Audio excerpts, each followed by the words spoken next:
In the Forex market, the trend occurs when the price of an instrument moves in a specific direction over an extended period of time. There are three main types of trends: uptrend, downtrend, and sideways.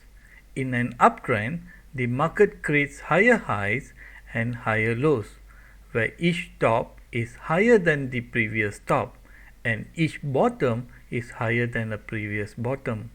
In a downtrend, the market creates lower lows and lower highs, where each top is lower than the previous top and each bottom is lower than the previous bottom.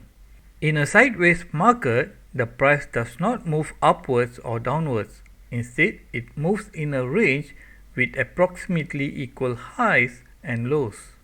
As part of technical analysis, a number of tools can be used to identify trends. First, the moving average. It is one of the most widely used tools for identifying trends in the Forex market. When the price exceeds the moving average, it is said to be in an uptrend, and when it falls below the moving average, it is said to be in a downtrend. Second, the MACD indicator.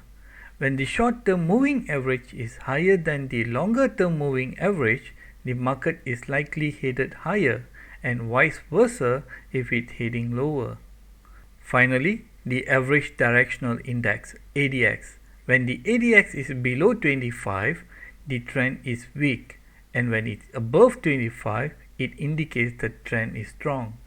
It is important to note that ADX only measures trend strength, and it does not indicate trend's direction.